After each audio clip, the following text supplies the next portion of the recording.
결국 공수부대는 1979년 부산에 투입되었고 1980년 전두환 일당이 권력 탈취 의도를 굳히기 시작한 1980년 2월부터는 총정훈련이 일과의 대부분을 차지하기에 이르렀다.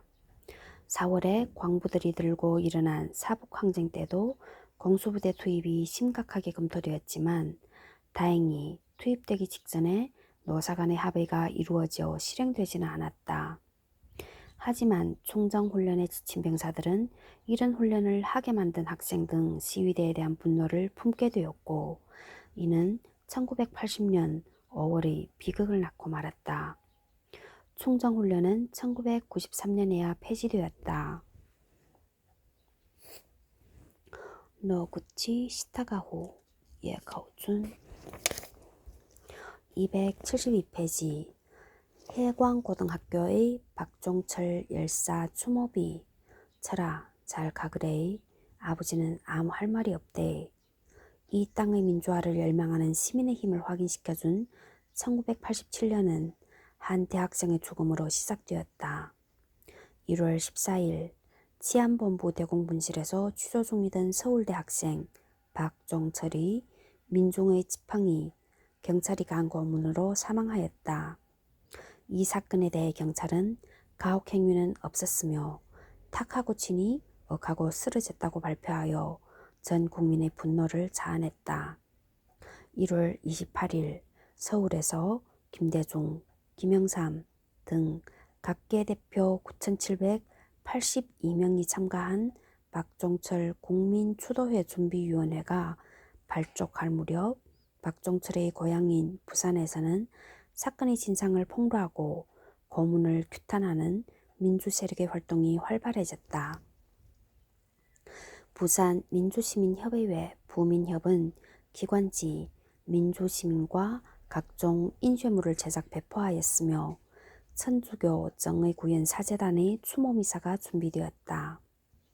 기독교 교회 협의회를 비롯한 민주화운동 단체는 물론 사회지도층 인사들의 항의 성명이 줄을 이었으며 추모예배와 법회, 고문근절을 위한 공청회와 각종 규탄 행사가 이어져 사회적 관심을 확산시켰다. 국민추도회가 추도일로 공고한 2월 7일 경찰은 이틀 전부터 전국적인 검문 검색을 통한 민주인사의 연행과 가택연금을 실시하고 당일에는 추도회 장소를 비롯한 인근 도로까지 통제하여 추도대회를 막으려 하였다. 그러나 이러한 원천 봉쇄를 뚫고 부산을 비롯한 각지에서 6만여 명의 시민과 학생들이 27 추도대회에 참여하여 고문철폐, 독재타도, 민주쟁취를 소리높여 외쳤다.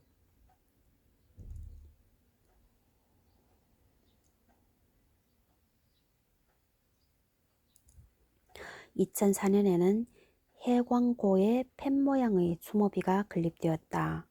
본래 교정에 흉상을 세우려 했지만 학교에서 반대하여 추모비 건립으로 타협했다고 한다. 영화 1987의 주연 배우 김윤석이 해광고 출신이어서 화제가 되기도 했다. 최근 들어서는 해광고 재학생들이 박종철 열사 관련 추모 행사에 참석하기 시작하였다.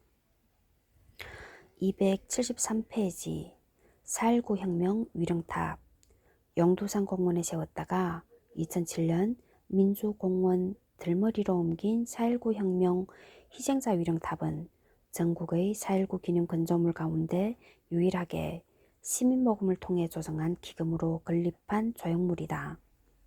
4.19 시민혁명을 비롯하여 박정희 군사독재 정권 치하에서의 부정선거 규탄 시위와 민중들의 민주화를 위한 수많은 항쟁은 부산 지역 전역에 걸쳐 이루어졌다.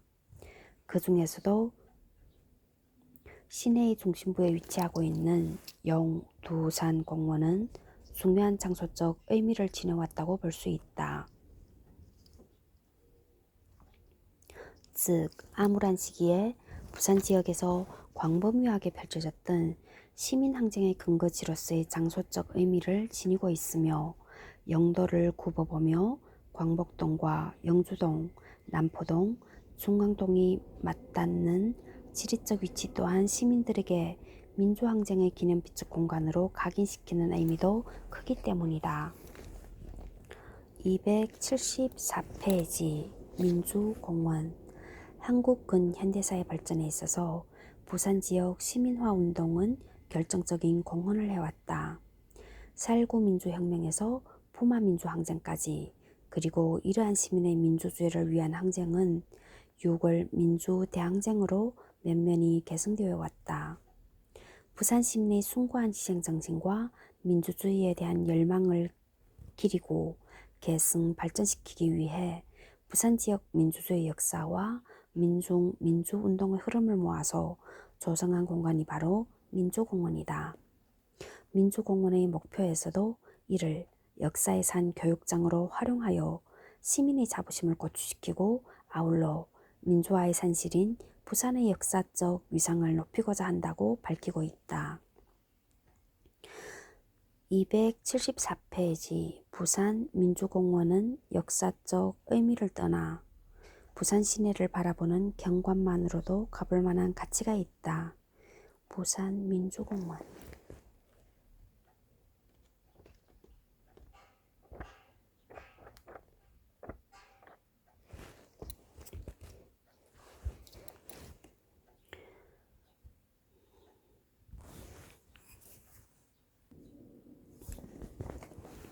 민주주의를 긋다 관악 민주원래.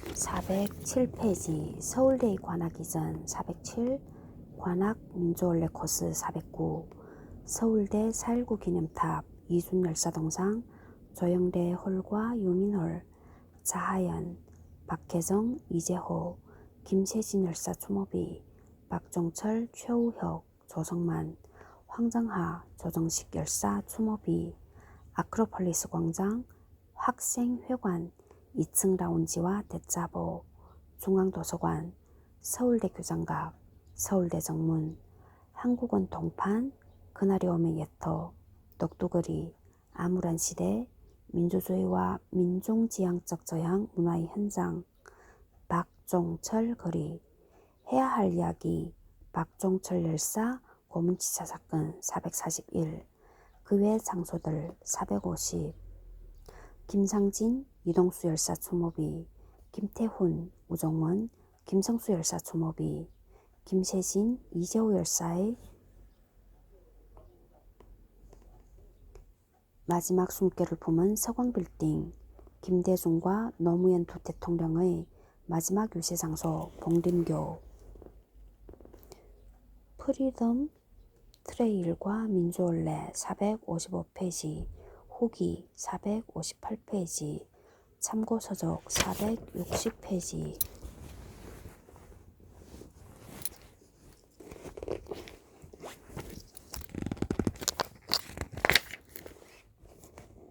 406페이지 관악 민주올레 코스. 구 신림이동 파출셔터 한국원 발포 장소, 한국원 동판, 그날이 오면 예터, 녹두거리, 박종철 거리, 서울대 정문, 김태훈, 우정원, 김성수 추모비, 4.19 공원, 4월 학생혁명 기념탑, 조영래 홀과 유민홀, 이순열사 동상, 교장각, 자하연, 박혜정 추모비, 이재호, 김세진, 박종철, 최우혁 추모비, 중앙도서관, 학생회관, 황정하, 조성만, 조정식 추모비, 김상진, 이동수 추모비. 407페이지 서울대의 관악 이전. 한국 사람이라면 관악산을 등지고 있는 아름다운 캠퍼스의 서울대 학교를 모를 리 없을 것이다. 누가 뭐라고 해도 모든 학부모와 입시생들이 선망하는 우리나라 최고의 대학이기 때문이다. 또 관악산 입구에 위치해 있기에 산을 사랑하는 수많은 서울 시민들이 지나쳐 가는 곳이기도 하다. 하지만 이 학교 학생들이 우리 사회의 민주화를 위해 얼마나 많은 희생을 치렀고, 그래서 이곳에 민주화의 길이 조성되어 있다는 사실을 아는 사람은 얼마나 될까? 그리고 그 분위기가 캠퍼스 안에 머물지 않고 녹두거리와 주변으로 퍼져 결국 한국을 바꾸게 되었다는 사실을 아는 이는 얼마나 될까? 관악민주원래는 이 사실을 보다 많은 이들에게 알리기 위해 만든 것이다. 서울대학교는 1975년 이전에는 동숭동의 물리대와 의대를 중심으로 을지로 육가의 음대, 공릉동의 공대, 월곡동의 사범대, 소공동의 치대 등 캠퍼스가 분리되어 있었고 그 공간들은 포화 상태였다. 따라서 관악으로의 이전은 통합 캠퍼스 조성과 새로운 공간 확보라는 명분이 있었다. 하지만 당시는 4.19 혁명과 6.3 학생운동의 기억이 생생할 때였고 학생들의 힘을 잘 알고 있는 권력 집단들에게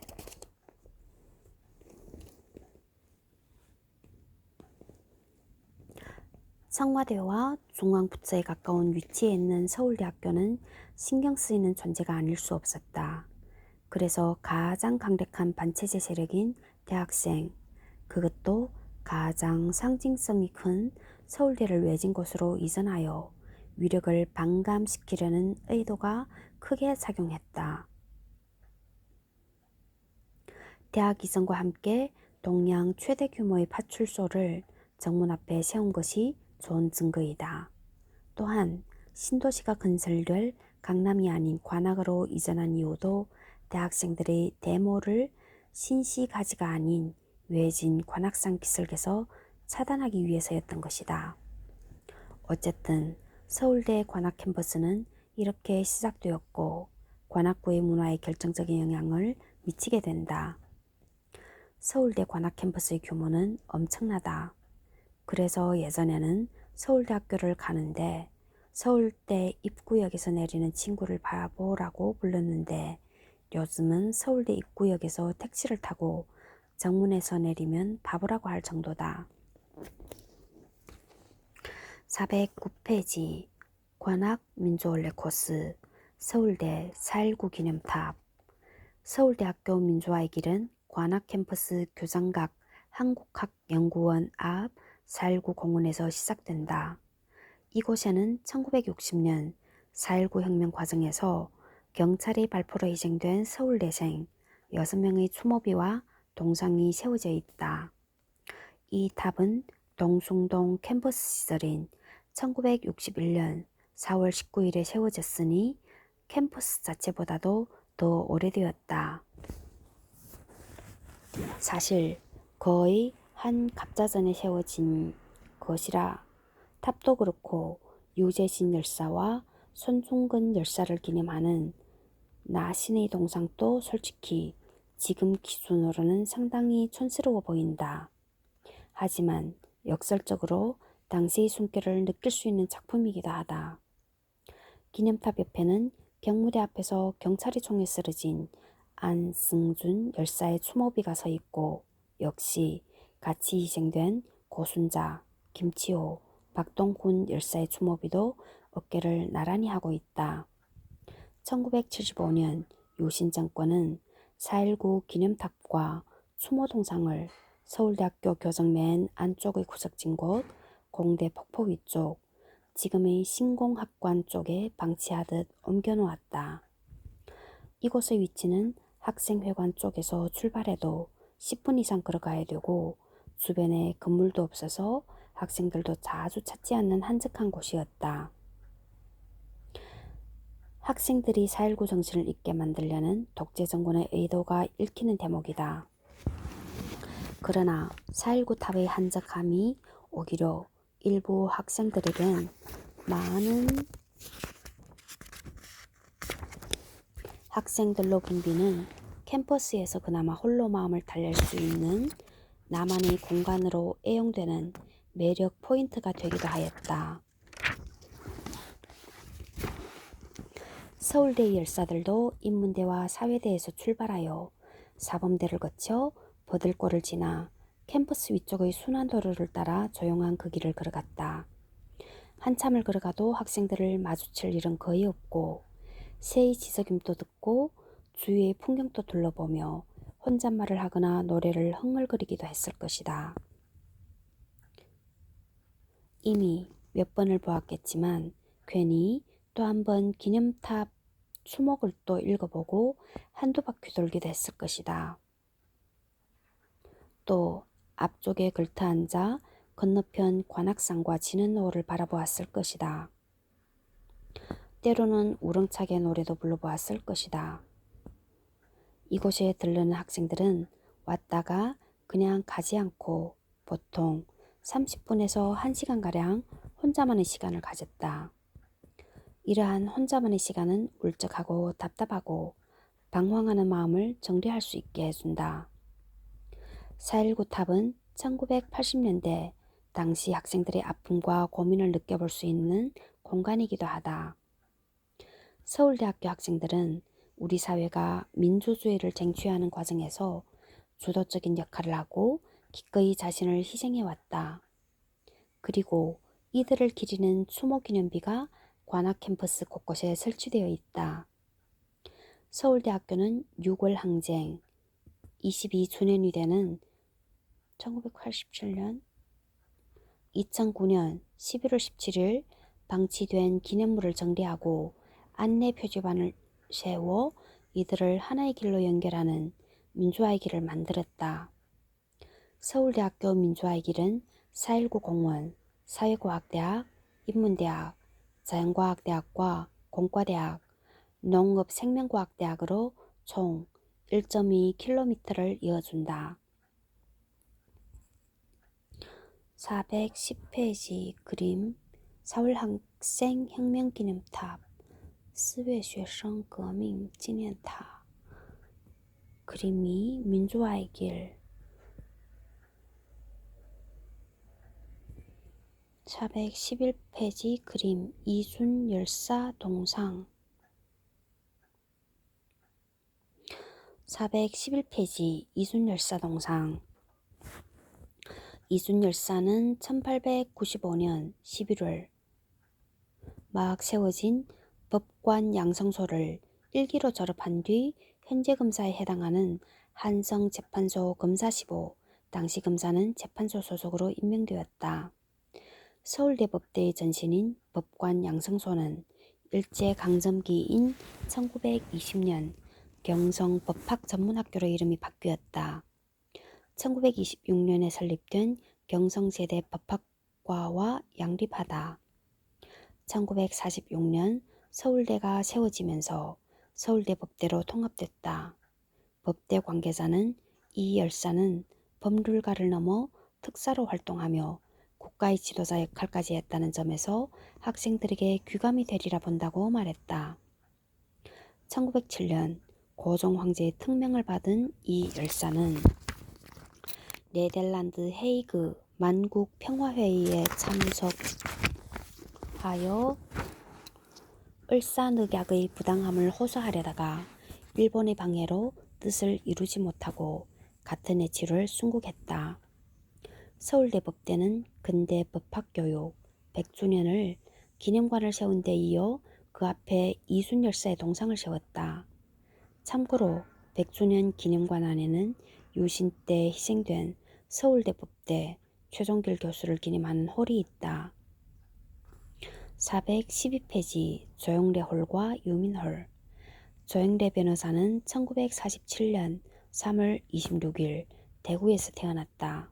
정확히 1년 5개월 후인 8월 26일 같은 땅에서 전태일이 태어난다. 당시 최고의 명문 경기고등학교에 진학한 조영래는 3학년이 된 1964년 자신의 생일날 한일회담 반대 시위를 주도하여 정학 처분을 받았다. 그럼에도 그는 압도적인 성적으로 서울대 법대를 수석으로 합격하여 주위의 시선을 한데 모았다. 일은 천재였지만 입학하자마자 한일회담 반대 시위에 다시 참가하여 3개월 근신 처분을 받았다. 점차 서울법대 학생운동의 중심인물로 부상하면서 6.7 부정선거 규탄, 삼성개헌 반대운동 등을 주도적으로 이끌어 나갔다.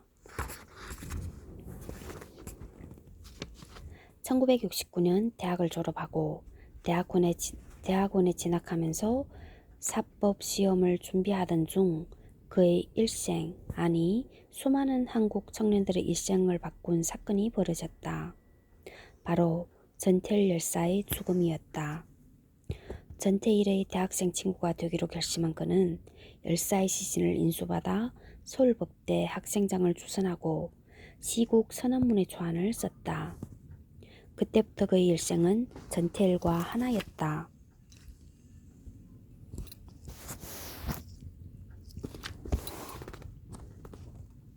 조영래는 1971년 10월 사법연수원 재학 중 서울대생 내란 음모 사건이라는 엄청난 사건의 주범, 즉 국사범이 되었지만 1년 6개월 만에 풀려나왔다.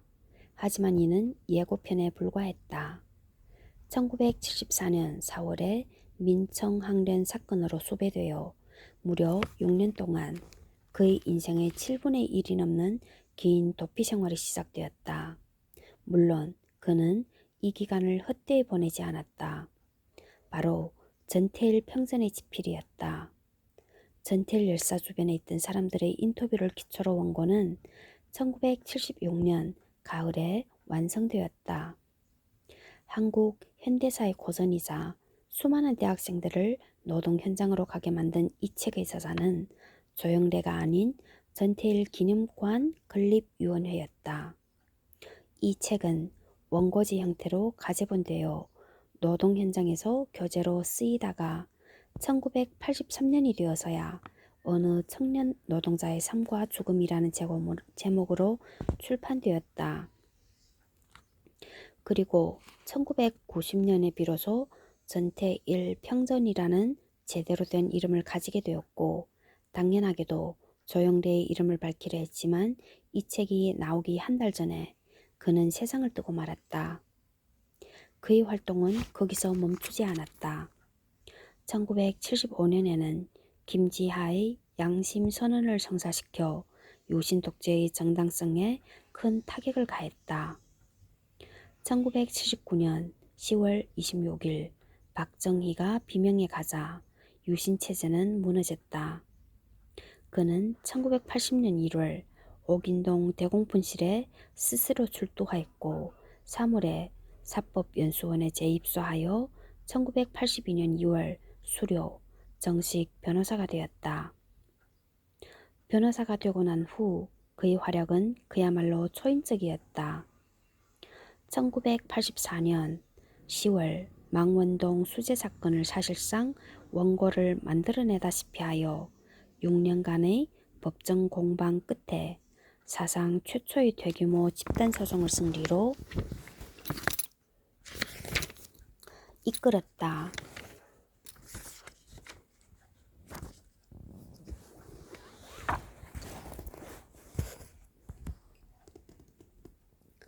(1985년에는) 여성 조기 정년제 사건을 물고 늘어져 또 다른 역사적 승리를 이끌어냈다. 1986년에는 일생일대의 변론인이었던 부천서 성고문 사건에서 승리해 문귀동을 법정에 세워 정권의 부도덕성을 만천하에 밝혔다. 뿐만 아니라 1987년에는 상봉동 진폐증 환자 사건까지 승리로 이끌어 환경권을 최초로 법적으로 현실화하였다. 그렇게 많은 이들의 삶을 변호하고 지켜주기 위해 경기고 서울대 출신 변호사라는 기득권을 버리고 철저하게 민중들과 함께 불편하지만 아름답고 정의로운 삶을 살았던 조영래는 1990년 폐암으로 성모병원에서 갑자기 세상을 떠났다. 서울대 법대에는 유민, 홍진기가 지은 15동이 있고 그 건물에는 2개의 기념홀이 있다. 하나는 너무나 당연하게도 유민홀이다. 홍진기는 경성제대 법학과를 졸업, 창씨 개명을 하고 일제하에서 판사 노릇을 했다. 해방 직후에는 미 군정청 법제관으로 일했고 이승만 정권 하에서 3.15 부정선거를 총괄하다가 4.19로 쫓겨난 뒤 사면되어 동양방송과 중앙일보 사장을 지냈다. 2004년 4월 19일 그 건물 5층에 조영래 홀이 조촐하게 조성되었다. 지금 서울대 법대생들이 닮고 싶은 사람 1위가 바로 조영래 변호사다. 유민홀과 조영래 홀의 공조는 한국 현대사를 상징하기도 하지만 서울 법대생들의 갈 길을 상징하는 것이기도 하다. 서초동 변호사 회관에는 조영래 변호사의 흉상이 서 있는데 흉상 아래에 새겨져 있는 명문 중 그가 보여준 인간에 대한 깊은 사랑과 이를 성사시키는 탁월함은 오늘날 변호사들의 귀감이 되고 있다라는 구절이 인상적이다. 2020년 6월 10일 문재인 대통령은 남영동 대공분실 자리에서 열린 제33주년 60 민주항쟁 기념식에서 조영래 변호사를 비롯한 민주주의 발전 유공자 12명에게 국민훈장 모란장을 직접 수여했다. 정부가 60 기념식에서 훈장을 수여한 것은 그때가 처음인데 12명 중 이 책에 등장하는 인물은 조영래 외에 이소선, 박정기, 조비오, 박형규, 배은심, 지학순이다. 2021년에는 개훈제를 비롯한 25명에게 국민훈장 모란장이 수여되었다. 그중 이 책에 나오는 인물은 박관현, 김근태, 강경대, 김상진, 김의기, 명록은, 조성만, 홍성엽이다. 414페이지 서울대법대 15동에 있는 조영래 변호사의 기념시설. 조영래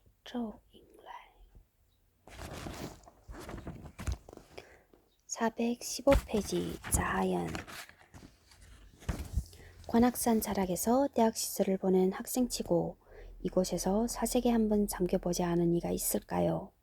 서울대 인문대 앞에 자리 잡은 자하연, 지샤회는 자줏빛 안개가 내리는 연못이라는 뜻처럼 자타가 공인하는 학내 최고의 명소다. 연못 속 비단 잉어들과 그 위로 떨어지는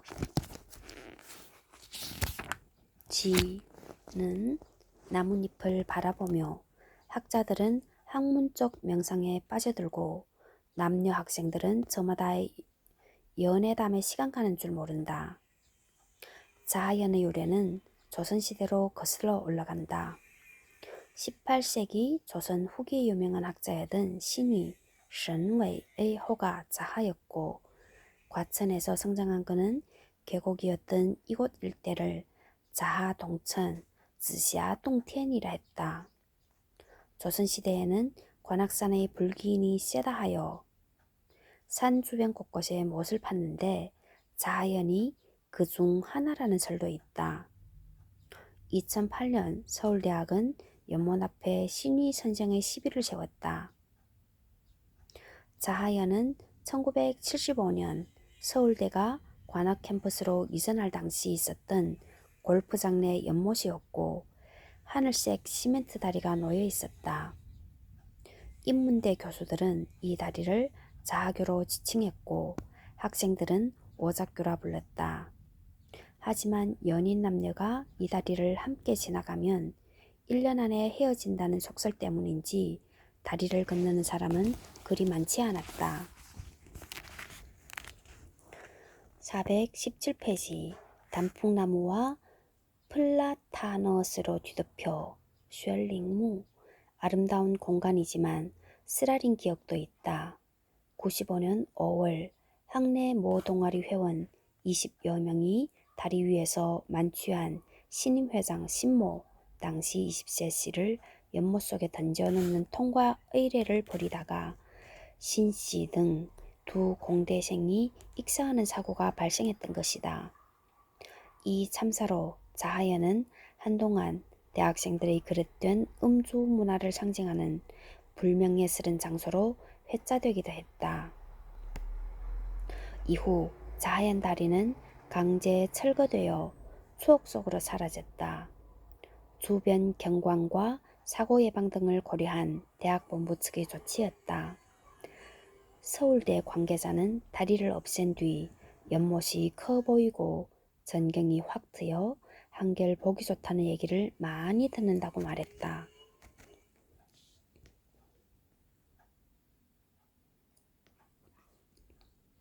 (417페이지) 박혜정, 이재호, 김세진 열사 추모비.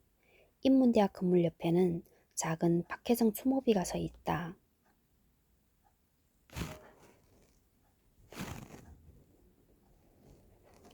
그녀의 죽음은 다른 열사들의 죽음과는 달랐다.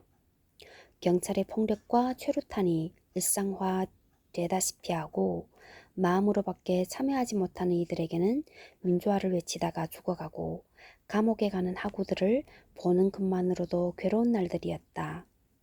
그런 이들 중 한 명인 그녀는 이런 유서를 남기고 한남대교에 몸을 던져 세상을 떠났다.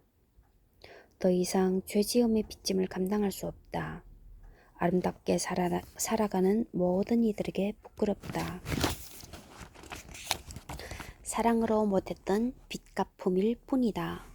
앞으로도 사랑할 수 없기에 욕해주기를, 모든 관계의 반기의 죄를 제발 나를 욕해주기를, 욕하고 있기를. 서울대 국문과 84학번 박혜정의 한강투신 유서 중 일부 1986. 박혜정 추모비에는 유일하게 열사가 아닌 박혜정 학형이라고 새겨져 있어 가슴을 아리게 만든다. 바로 위에는 김세진 열사, 미생물학과 83학번과 이재호 열사, 정치학과 83학번의 추모비가 있다. 추모비에는 조국 해방열사라는 호칭이 새겨져 있다. 1986년 4월 28일 신림사거리 보라매 방향 도로에서 전방입소 훈련거부 연좌농성을 지휘하다가 희생되었다. 앞서 다룬 이한열 열사 장례식에서 26명의 열사를 목놓아 부른 문익환 목사의 연설 아닌 연설은 아주 유명하다. 그중 서울대 출신 열사는 모두 8명이다. 김상진, 황정하, 김세진, 이재호, 이동수, 박혜정, 박종철, 우정원이 그들이다. 418페이지 그림 김세진, 이재호 열사 추모비. 419페이지 그림 박종철 열사 추모비는 유일하게 흉상까지 세워져 있다. 419페이지 박종철, 최우혁, 조성만, 황정하, 조정식 열사 추모비. 김세진, 이재호 열사 추모비 위쪽에는 유명한 박종철 열사의 추모비가 있고 인근 중앙도서관 옆에는 민주열사 황정하, 산재로 세상을 떠난 노동해방열사 조정식, 명동성당에서 할복 투신한 조국통일열사 조성만 열사의 추모비가 있다. 열사들의 호칭이 다른 것만 봐도 우리나라 민주화운동이 얼마나 여러 분야에서 싸워야 했는지를 알 수 있다. 박종철 열사의 죽음 이후 1991년 조그만 돌과 나무 한 그루로 추모비를 대신했다가 1997년 물고문 장면을 형상화한 지금의 추모비가 만들어졌다. 최우혁 열사는 1986년 5월 이동수 열사의 분신을 목격한 후 항내에 진입한 경찰과 싸우던 중 최루탄 직격탄을 맞고 전치 10주의 부상을 당했다.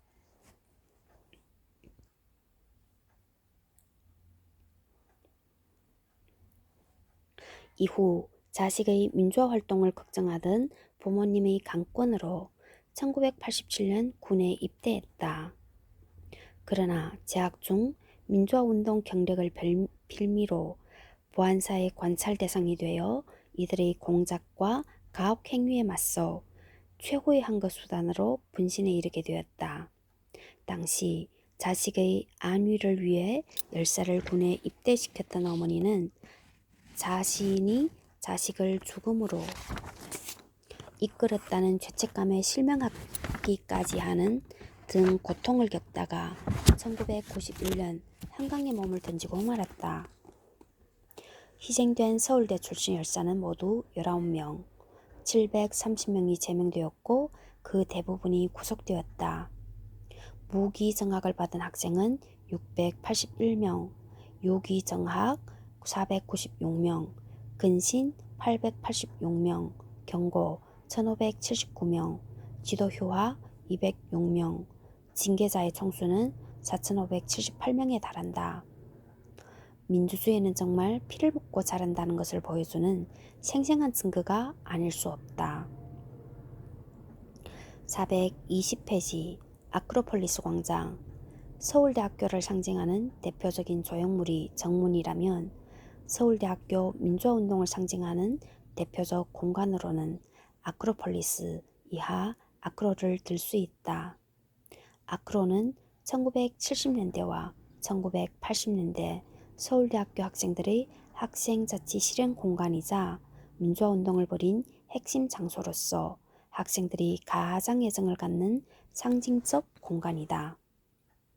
아크로는 서울대학교 중심부에 위치하며 대학본부, 현재 행정관과 중앙도서관, 학생회관, 일동 인문대학 건물 사이에 있는 2000평방미터 넓이의 광장을 일컫는다. 아크로는 경사진 지형으로 중앙에 계단과 평지가 함께 있어 본부 건물 뒤쪽 도로, 즉 아래쪽에 연단을 설치하면 경사진 아크로 광장에 모인 학생들이 모두 한눈에 들어오는 훌륭한 집회 장소였다. 더구나 아크로에서 집회나 토론회, 공연 등을 할 경우 아크로뿐 아니라 도서관 쪽 계단이나 학생회관, 도서관에서도 집회를 보고 들을 수 있고 인문대와 사회대, 법대, 자연대, 공대 등 각 당과 대학 학생들이 빠르게 집결할 수 있는 중심부에 위치하고 있어 학생운동의 중심지 역할을 하였다.